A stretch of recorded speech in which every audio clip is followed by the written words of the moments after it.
Assalamu alaikum, all the listener of Voice of Australia. This is Arstan Ali Channa, and I am right here at the very beautiful cultural event of Sindh, organized by Sindhi Sangat Australia in Melbourne. And we are here with the president of Sindhi Sangat Australia, Victoria, Mr. Farhanullah Qureshi Saab. And since this is a cultural event, so we're going to be promoting the Sindhi culture, and we're going to be talking in Sindhi language. So, जनाब फरहानुल्लाह कुरैशी साहब सब खां पहिरियों त तव्हांखे तमामु घणी मुबारक हुजे एतिरो सक्सेसफुल इवेंट तव्हां ऑर्गेनाइज़ कराए रहिया आहियो ऐं पंहिंजी ॿोली खे पंहिंजे कल्चर खे एतिरो सुठे तरीक़े सां प्रमोट करे रहिया आहियो बट सर सवाल इहो आहे की इहे असां इवेंट जेके हर साल करायूं था ऑर्गेनाइज़ करायूं था त इन जो इम्पैक्ट ॿी कम्यूनिटीज़ ते कीअं थो पए जीअं गोरा हिते रहनि था या ॿिया यूरोपियन कंट्रीज़ जा ममालिक जा माण्हू हिते आहिनि असां हर साल हिकु यकजहती पंहिंजी ॾेखारियूं था बट छा उनजो रिज़ल्ट हिकिड़ो सुठो पॉज़िटिव अचे थो जेको असां चाहियूं था उन्हनि कम्यूनिटीज़ जे मथां असां उहो तासुर विझूं था। अस्सलाम वालेकुम, जीअं सिंध जीअं पाकिस्तान। मां वॉइस ऑफ ऑस्ट्रेलिया जो वॾी महिरबानी शुक्रियो उनजो अदा कंदुमि जिन पंहिंजो क़ीमती वक़्तु कढी करे असांखे टाइम ॾिनो आहे असांखे कवरेज ॾियण जे लाइ त असां पंहिंजो कल्चरली कीअं था मल्हायूं। असांजो कल्चरल ॾींहुं मल्हाइण जो मक़सदु इहो ई आहे असां पंहिंजी कम्यूनिटी खे जेके बि असां नवां दोस्त शागिर्द PR ते ऐं सिटीज़नशिप ते हिते आयल आहिनि उन्हनि खे गॾु कयूं, उन्हनि जी फैमिलीज़ खे गॾु कयूं। असांजो मक़सदु इहो ई आहे त असां जेके बि छिड़ विछड़ असांजी क़ौम थियल आहे इन में पाकिस्तान में सिंधी पंजाबी बलोच या पठान पाण में गॾु मिलनि ऐं एकता ऐं यकजहती जो मुज़ाहिरो कनि पाकिस्तान में प्रूव कनि त असां सभु हिकु आहियूं।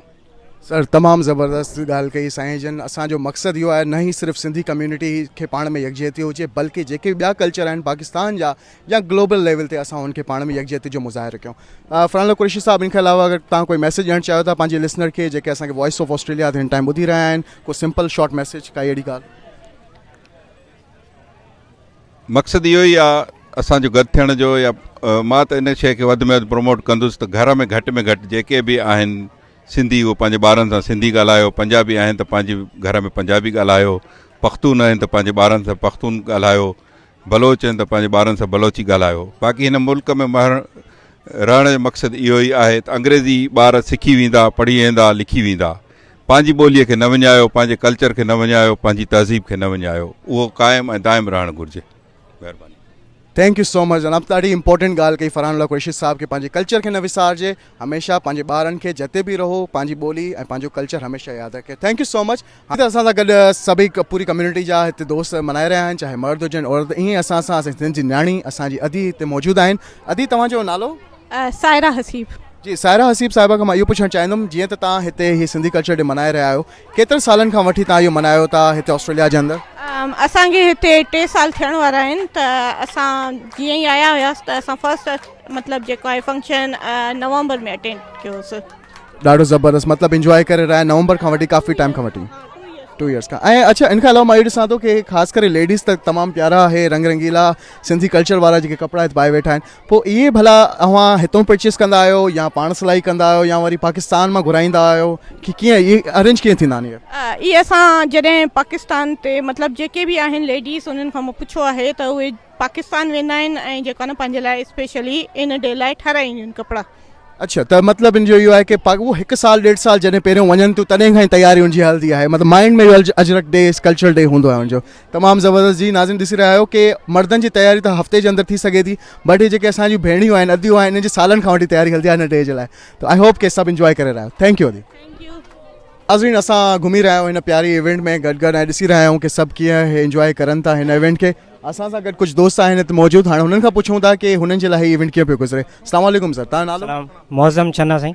मौज़म चन्ना साहब। ऐं सर तव्हां नालो? साईं ज़ुबैर पंवर। ज़ुबैर पंवर ऐं मौज़म चन्ना असां सां गॾु मौजूदु आहिनि ऐं हाणे असां हिन खां पुछंदासीं की हीअ इवेंट हिन कीअं रहियो आहे। सर तव्हां हिते ऑस्ट्रेलिया में हीअ इवेंट गुज़ारियो था ऐं इन खां अलावा तव्हां पाकिस्तान में बि सिंधी कल्चरल डे एकदा ते गुज़ारिया हूंदा, छा डिफरेंस था ॾिसो हुते गुज़ारण में, हुते मल्हाइण में पंहिंजे दोस्तनि सां पंहिंजे मिट माइटनि सां ऐं हिते मतिलबु एज़ अ स्मॉल कम्यूनिटी छा डिफरेंस तव्हांखे लॻे थो उन बारे में कुझु ॿुधाइणु चाहींदो? बसि हिते परदेस में अची करे सिंधी माण्हुनि जी जेका गैदरिंग थिए थी उनजो पंहिंजो ई मज़ो आहे, छो त पाकिस्तान में त तव्हां पंहिंजे मुल्क में हूंदा हो उहे साॻियो कल्चर अगरि परदेस में खणी अचो त चारो तरफ़ जेकी माण्हू आहिनि सॼी दुनिया जा माण्हू हिते आहिनि उहे सभु ॾिसनि था, तव्हांखां पुछनि था, सिंध जो नालो पूरी दुनिया में रोशन थिए थो, ॾिसनि था त तव्हां एॾो सुठे नमूने सां पंहिंजो कल्चर मल्हायो था। इन जो मज़ो ई पंहिंजो ज़बरदस्त, तमामु प्यारी ॻाल्हि कई। हाणे अचूं था पंवर साहब साॻियो सवाल तव्हां खां, पाकिस्तान ऐं हिते मल्हाइण में छा डिफरेंस तव्हांखे महसूसु थिए थो ऐं कीअं तव्हां भरपूर तरीक़े सां हितां जो इवेंट पंहिंजो इंजॉय करे सघो था? तव्हां ॿुधो हूंदो चवंदा आहिनि सत समुंड पार। सो ऑस्ट्रेलिया त एॾो परे आहे जो सत समुंड पार ते आहे। सो हिते जॾहिं असां ॾिसूं था पंहिंजी कम्यूनिटी खे पंहिंजे ड्रेस में, कल्चरल ड्रेस में, अजरक टोपी ऐं गॾोगॾु हिकिड़ो कॉन्सेप्ट आहे, चवंदा आहिनि 2 त 12 सिंधी में। त पोइ उहो उन कॉन्सेप्ट जे हिसाब सां ॾिसंदा आहियूं त वाह ज़बरदस्त, मतिलबु हिते स्ट्रेंथ आहे, पोटेंशियल आहे ऐं कम्यूनिटी जी बॉन्डिंग आहे। त उहा सभु मिली करे न हिकिड़ो ॾाढो सुठो लॻंदो आहे, मज़ो ईंदो आहे ऐं उनखां वधीक इहो जो ॿारनि खे सुठो एक्सपोजर मिले थो। तमामु ज़बरदस्त ॻाल्हि खे साईं। चलो हिकिड़ी ॿी ॻाल्हि मां तव्हां ॿिन्हिनि खां पुछंदुसि, तव्हां छा प्रिफर कंदो, पाकिस्तान जे अंदरि कल्चर डे मल्हाइण या हिते मल्हाइण? बसि सिंपली तव्हां ॿुधाए छॾियो। मां त चाहींदो सॼी दुनिया में माण्हू जिथे बि आहे संडे पहिरियों अचे डिसंबर जो, सभु शुरू थी वञे पूरी दुनिया में जिथे बि आहे, पूरी सिंध जो कल्चर पूरी दुनिया में हुजणु घुरिजे। हा बिल्कुलु, सॼी दुनिया में। ऐं ॾिसो हर जॻह ते मल्हाइण जो पंहिंजो मज़ो आहे। पंहिंजे घर में तव्हां मल्हाईंदो, सिंध में मल्हाईंदो, उते जो पंहिंजो मज़ो आहे, हिते वरी पंहिंजो मज़ो आहे। सो हर लम्हे खे, हर लोकेशन खे इंजॉय कजे ऐं मज़ो वठिजे। तमामु प्यारी ॻाल्हि कई। जिते बि हुजो, सिंध में हुजो, ॿाहिरि हुजो, कल्चर खे, पंहिंजे इवेंट्स खे इंजॉय कंदा रहो, मल्हाईंदा रहो। Thank you so much. असां मौजूदु आहिनि अमरीन, जेका पाकिस्तान में बि टीवी ते टॉक शो करे चुकिया आहिनि होस्ट, ऐं हिते बि ऑस्ट्रेलिया जे अंदरि बि यूट्यूबर आहिनि। So Amreen, as a YouTuber and former TV host, तव्हांजा हिन इवेंट जे बारे में छा रिव्यूज़ आहिनि ऐं तव्हां छा था सम्झो हिन क़िस्म जा इवेंट्स जेके असां कयूं था एज़ अ कम्युनिटी जे लाइ कीअं फ़ाइदेमंद रही सघनि था? ओके जी, पहले तो मुझे सभी के सलाम आए and thank you so much त तव्हां आया आहियो ऐं कैप्चर कयो था। ऐं मां बिल्कुलु इनखे कंदमि त हे जेको थोरो 3-4 महीननि में थो थिए उहो मंथली थियणु घुरिजे, छोकी असांजा ॿार हर जॻह ते आसपास इंग्लिश जेके, लेकिन जॾहिं असां हिन इवेंट से ईंदा आहियूं, पहले त असां पंहिंजो अजरक टोपी ॾिसंदा आहियूं, उनखां पोइ असां पंहिंजो खाधा ॾिसंदा आहियूं जेके असां पुठिते पाकिस्तान में छॾे आया आहियूं। वरी उनखां पोइ कोविड आहे त लॉन्ग टाइम असां पाकिस्तान न वञी सघिया आहियूं। त हे हिकिड़ो हूंदो त नंढो सो इवेंट आहे, लेकिन इन में असां खोड़ कुझु जी वठंदा आहियूं जेको असांजो पंहिंजो सिंधी कल्चर आहे। अजरक खां वठी ॿारनि खां वठी सभु जेके असांजा ॿार सिंधी न ॿुधंदा आहिनि, हर जॻह ते इंग्लिश, लेकिन हिते हो पूरी सिंधी ॿुधंदा आहिनि, उहे अल्फाज़ ॿुधंदा आहिनि। उनखां पोइ स्पेशली मुंहिंजा ॿार त मूंखां घर वञी पुछंदा आहिनि त अम्मी हे वर्ड जो छा मीनिंग हुयो, हे वर्ड छा हुयो। त मां ॾाढी घणी ख़ुशी सां इन खे एप्रिशिएट कंदमि त जेके इन जा ऑर्गेनाइज़र आहिनि, अगरि हो मूंखे ॿुधनि था त प्लीज़ तव्हां, हूअं त वीकली करणु घुरिजे ऑनेस्टली स्पीकिंग, अगरि मूंखां तव्हां पुछंदव, लेकिन ठीकु आहे जीअं त कोविड जो टाइम थो हले ऐं एॾी फैमिलीज़ खे इकठो करण बि थोरी सी मुश्किल हूंदी आहे, त मंथ में हिकु दफ़ो ज़रूरु तव्हां इनखे मतिलबु सभिनी फैमिलीज़ खे तव्हां मिलाए छॾियो। असां लेडीज़ मिलंदा आहियूं, कोई नओं ईंदो आहे, किथां बि तव्हांखे फ्रेंड्स मिली वेंदा आहिनि, तव्हांखे मतिलबु हिकिड़ी गेट टुगेदर सुठी सी मिली वेंदी आहे। त अगरि तव्हां मूंखां पुछंदो त इहो मंथली ज़रूरु थियणु घुरिजे ऐं मां एप्रिशिएट थी कयां त अहिड़ा इवेंट्स थियणु घुरिजनि। Thank you so much Amreen. Amreen जो चवणो कि अहिड़ा इवेंट्स मोर फ्रिक्वेंटली हिते थियणु खपनि ताकी असांजा नंढा जेके ॿार आहिनि उहे बि पंहिंजे कल्चर सां रोशनास रहनि। Thank you so much. All the fragrance of this delicious food is making me hungry. So now I'm going to go and have a food and we will watch you later. But before that, I'm going to show you what we have. This is traditional food. We have the korma, biryani, salad and some sweet stuff. So see you after the lunch break. Thank you. Thank you so much, Arsalan. My name is Uruj. He is busy with his lunch, so I am taking over. We have with us Mr. Vic Narola. He is the director of Asha Foundation. Hi, Mr. Vic Narola. Tell me something about yourself. Thanks, Uruj, for inviting me for your show.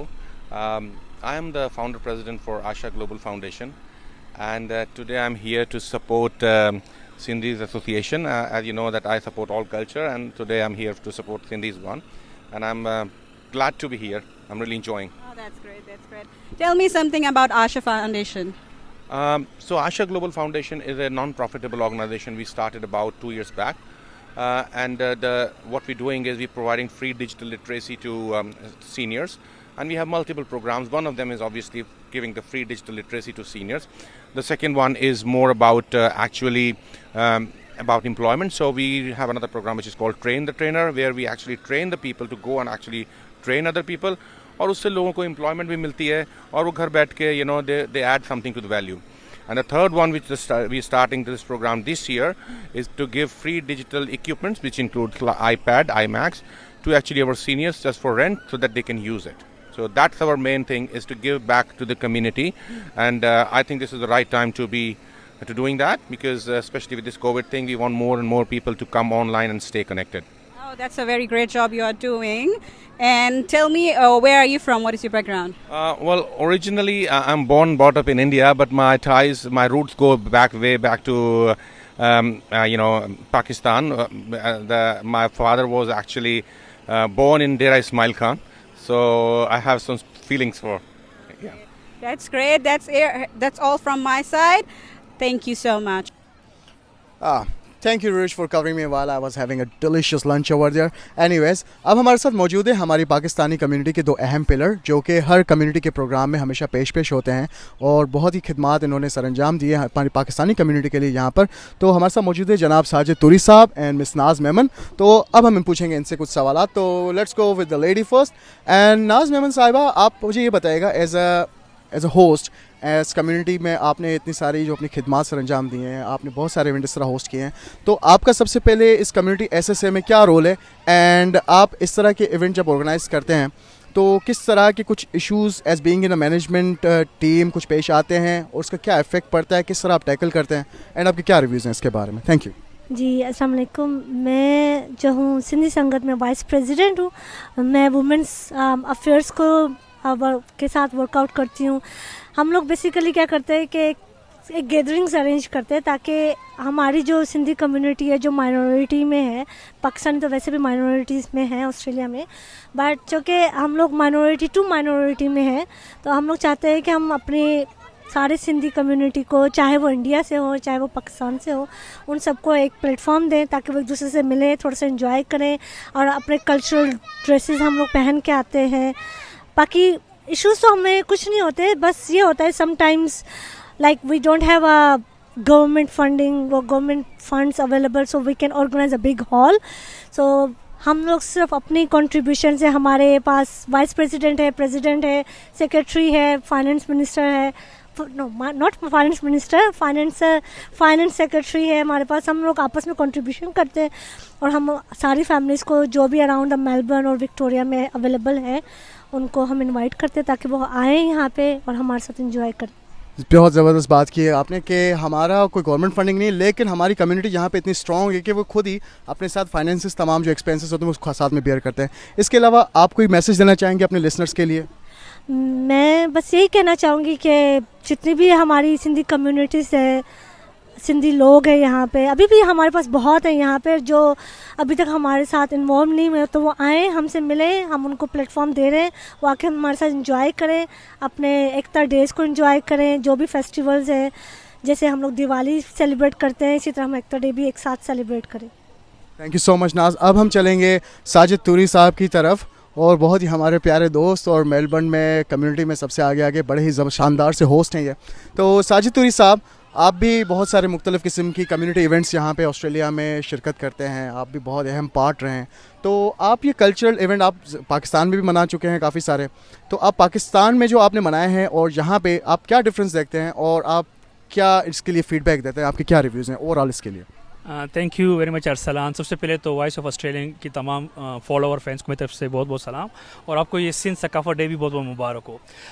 जैसे आपने question किया उससे पहले मैं यहाँ पे एक बताता चलूँ कि हमारी जो सकाफ़तें हैं, चाहे पाकिस्तान की में रहने वाले जितने भी लोग हैं, हमारे पख्तून हैं, सिंधी हैं, बलोच हैं, पंजाबी है, हमारे छोटे छोटे तबके हैं, सकाफ़त हमारी पहचान है। और ये आप किसी भी सूबे में रहते हैं, जैसे मैं हूँ तो बेसिकली पख्तून, लेकिन सिंध में पैदा हुआ हूँ और सिंध से मेरे एक अटैचमेंट है, तो मैं समझता हूँ कि हम पे वाजिब होता है कि हम सिंध कल्चर को, सिंध सकाफ़त को जो सेलिब्रेट करें। अक्सर मैं सुनता हूँ यहाँ पे कि सिंधी जो है माइनॉरिटी में है। मैं थोड़ा सा इख्तलाफ करूँगा हमारे वो तमाम बहन भाइयों से कि जो लोग सिंध में रहते हैं, जो सिंध में पैदा हुए हैं, जो सिंध माइग्रेट करके आए, वो सिंधी हैं।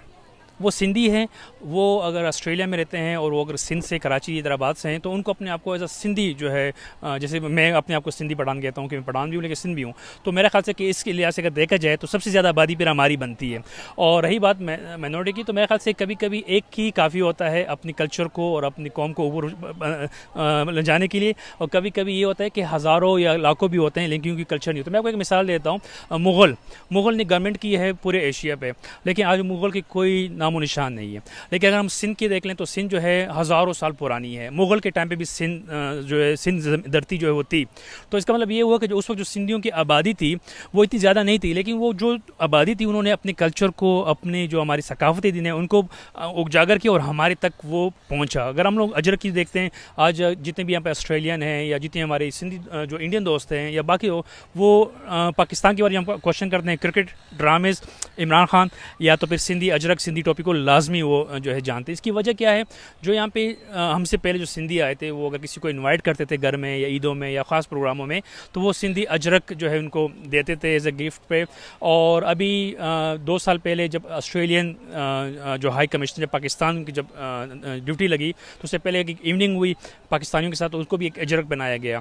तो लाजमी बात ये चीज़ें उन लोगों ने की है, जैसे नाज मेमन इस प्रोग्राम में लेडीज़ विंग को देखती है, तो इन लोगों की बड़े काविश है इस कल्चर को उजागर करने के लिए और इनको आने वाले वक्त में बचाने के लिए। इस प्रोग्राम की जिसे आपने क्वेश्चन किया कि क्यों इम्पोर्टेंट है, बहुत इंपॉर्टेंट इसलिए कि मैं सिंध में पैदा हूँ लेकिन मेरी मदर टंग जो है पश्तो है, और इसकी वजह है कि मेरे वालिदैन घर में पश्तो बोलते हैं, हमारे खाना घर में पश्तो बोलते हैं। हम लोग सिंध में हैं लेकिन हमारी अपनी कल्चर जो पश्तो ज़बान हमने बोली। इसी तरीके अगर ऑस्ट्रेलिया में कल्चर होते रहें, कोई भी कल्चर हो, पंजाबी कल्चर हो, पश्तून कल्चर हो, बलोच कल्चर हो, तो उनकी बच्चों को पता लगेगा कि हमारी रूट्स कहाँ से मिलते हैं। और इस तरह के अभी मैं देख रहा हूँ छोटे छोटे बच्चे हैं वो सिंधी लैंग्वेज में बात कर रहे हैं, और हमारी जो यहाँ पर लेडीज़ में देख रहा हूँ खूबसूरत लिबास उन्होंने पहने हुए हैं, और 1-2 लेडीज़ तो आपसे जैसे मैं सुन रहा था आप लोगों को 2-3 महीने पहले से वो तैयारी हमारी करी थी। तो ये सारी खूबसूरती है।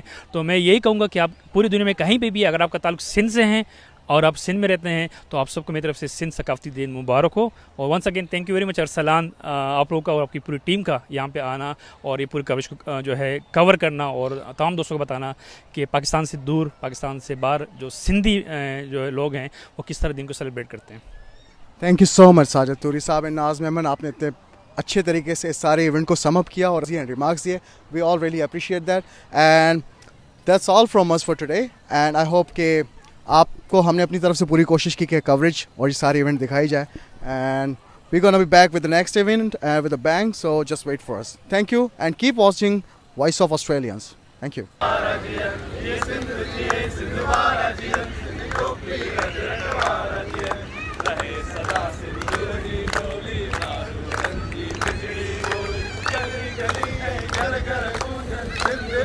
नारा नारा